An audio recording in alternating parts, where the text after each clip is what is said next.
All right, moving right along in section P3. So the next thing we're going to do is look at if I'm trying to do a square root of a number that's not a perfect square. So let's take something like square root of 75, for instance. Before I do anything with this, let's kind of do a quick little definition, a quick little rule.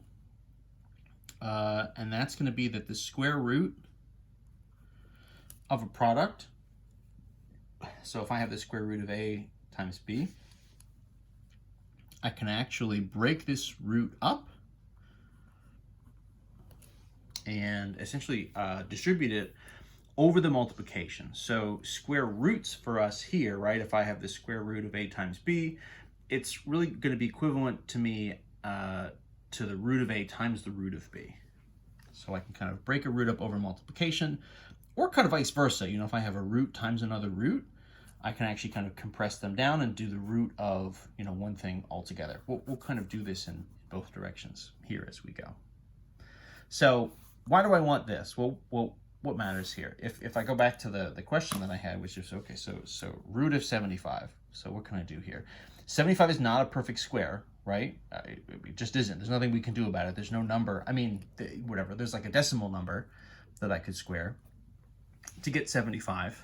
But when I say perfect square, right, I mean it's not a whole number that I can square. You know, we would be somewhere between what? Well, root of 81 is 9. And then the root of 64 would be 8. So we're somewhere between 9 and 8. We're definitely closer to 9. There are kind of techniques. There are sort of, you know, old techniques sort of by hand that you can use to kind of approximate what this would be as a decimal. We're not going to do that, right? We could use a calculator to get a decimal version of this. That's not really what we're after anyway. I'm not really after the decimal version. The idea is I want to be able to sort of simplify this. We're not going to work with lots of decimals in here. We really want to keep everything just in terms of whole numbers, just to kind of keep everything as clean as possible. So what can I do with 75? Well, what I'm going to do is I'm going to start to factor it down, right? So almost a factor tree style, break it down into not necessarily primes, but break it down into smaller factors. So what would multiply together to get me to 75? The answer there, of course, is a number of different options, right? You could do, I think like a 15 times 5 would get you there.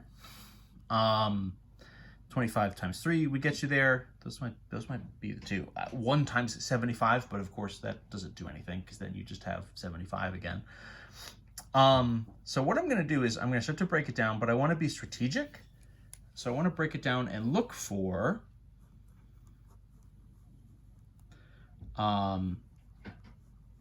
perfect squares as a factor here. So in particular, 75 for us would be 3 times 25. 25 is a perfect square, right? 25 would be 5 times 5. So then this is kind of 5 times 5 times 3, right? So this 25, in theory, is a perfect square and could be reduced. The problem here is it just sort of also has the 3 attached to it. So what I'm going to do is I'm going to use this rule, right? This sort of thing that I call the definition. It's not really a definition. I should have just called this a rule or something. So it says the root of a times b would be the root of a times the root of b. So I'm going to break this into root 3 times root 25. Right, and the reason I'm going to do that, right, what I said is that the root of 25 does simplify, right? The root of 25 would just like be 5. Root of 3 just kind of is what it is. You know, if I just have a number under a root that's not a perfect square and doesn't factor anymore, right? 3 is a prime number, it wouldn't factor at all. Then I just kind of get what I get, right? I just get root 3 and that just kind of stays. But the 25, right, root of 25 becomes a 5 without the square root. So the transition here is when I do this and simplify and actually take the square root, this goes from 25 to 5 and the root drops off. What I'm going to do, essentially, this is, right, root of 3 times 5. These are just two numbers, right, multiplied together. What I'm going to do for a final form here is I'm actually going to shift the 5 in front and then write it as 5 times root 3. Or we can even kind of write it without the dot, and that's kind of how we're going to see this. So 5 times root 3. So the idea here is I have 75 and I'm breaking it down into smaller chunks, and I'm really looking for perfect squares, in this case 25. You know, the other option here, just as an alternate way to kind of like write this out, 75, right? We call this root 3 times 25. The other way to do this is you can actually write it as, right, 25 is 5 squared, right? So the whole idea here in some sense is that your square root is canceling out a squared exponent, right? So the square root is canceling out this sort of 2 as a power. So this would kind of split, would be root of 3 times root of 5 to the 2, right? If you're not totally sure, whatever, if you feel like you're just not confident that you're going to catch the perfect squares each time, one way to be very, very just like sure about what you're doing is break it all the way down to primes, and then you can kind of do a prime factorization. In this case, right, 3 times 5 squared, right? Root of 5 squared, right? The whole idea here is the exponent essentially cancels with the root. And so this, we're going to end up in the same spot, of course, right? Root of 3 times 5. So then that's going to be 5 root 3 again, right? So we'll end up in the same spot. So we can simplify this a couple different ways. However you want to write it is pretty much up to you. It's your call. Let's do another one. So this works. This strategy works to sort of simplify for really any number we want to throw at it. It's just a matter of breaking it down and looking for any perfect squares. Let's do something like I don't know. Let's do something like the root of 24, right? Close to 25, right? 25 would square root perfectly, as we saw a second ago, down to 5. 24 is not quite going to do it. So 24 doesn't go, so let's start to break it down. You can break it down a bunch of different ways. You know, 2 times 12, it's 3 times 8. Neither 2 nor 12 is a perfect square, so let's just keep going. 2 times, right, 12 would be what? 2 times 6. So you're starting to get here, right, double 2's. So this would be what? 2 times 2 times 2 times 3. Right, so you can kind of break it all the way down if you want. And then the idea is, you know, essentially what's happening here is anytime you get something doubled up, so in this case, right, that would be 2 times 2 is 2 squared. That's going to be something we want to sort of take by itself. So that 2 squared, right, which would be 4, would be kind of under one root. And then, you know, the rest of this, 2 times 3, those guys would really just multiply back to 6, and they're really not going to change at all, right? So root of 2 squared, you could think of this, right, as root of 4, right, times the root of 6. The big thing here, right, root of 4, or obviously 2 squared, is going to be 2. And then this 2 times 3 would be 6. So root of 24 simplifies and for us becomes 2 times root 6. So it's this way of sort of writing it and breaking it down and simplifying. Cuts the numbers down a little bit. This would also get us there, right? That would be our 2, and then root 6 would carry down. So either of those ways are going to get us to the same thing.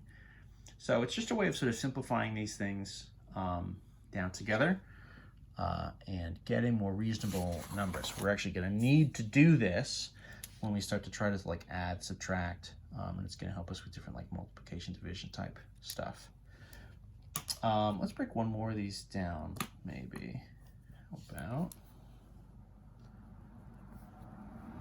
about? Let's do something bigger. What could we do? I don't know. I probably should have picked something in advance. Oh, let's do some variables in here, actually. How about something like, let's do square root 54, right, kind of x squared y cubed. We didn't talk anything about variables yet, but variables also work. here, and they're going to essentially follow the same kind of rules that the numbers do, meaning that like if you have two of them, if you have something squared, that's going to be something that you can take a root of, and you're going to go from, right, power 2 to power 1. You're going to sort of cancel out the square.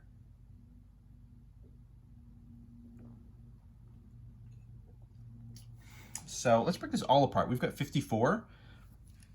And again here at 54, right, the first thing I think of would be maybe 9 times 6. You could divide it by 2, would be what, 2 times 27 or something. You can sort of break it down a bunch of different ways. So we'll call that 9 times 6. X to the 2 I'm going to leave. Y cubed is interesting. So what I'm after, right, are really pairs, right? I would like an x squared, I would like a y squared. I'm looking for perfect squares.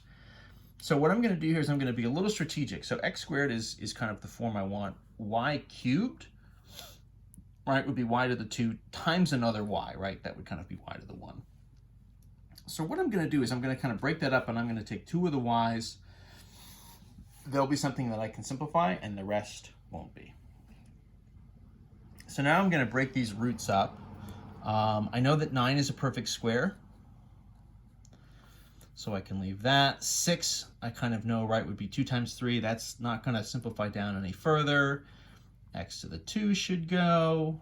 Y to the 2 should go. And then that kind of single y is going to be here. So what happens to all of these? And now I have like 5 different roots. Some of them will simplify and some of them won't. Everything here is multiplication, and so the order of multiplication, right, I can sort of shift it all around. It's commutative, right? Everything can kind of move around. So root of 9 is 3. Root of 6 is root of 6. With our variables here, right, so the root of x squared, what's going to happen, right, is essentially the power 2 and then the root are going to cancel each other out, so that's just going to be a single x. Same thing here with the y. But that third y is going to be stuck under the root. And so then what I'm going to do to sort of finish this off is I'm going to regroup everything that's not under the root in front. So that's 3 times x times y, 3xy, times root 6 times y. So 3xy times root of 6y. So that thing breaks all the way down to something like that. Pretty interesting. You could imagine doing bigger and bigger powers. It's just sort of more of the same.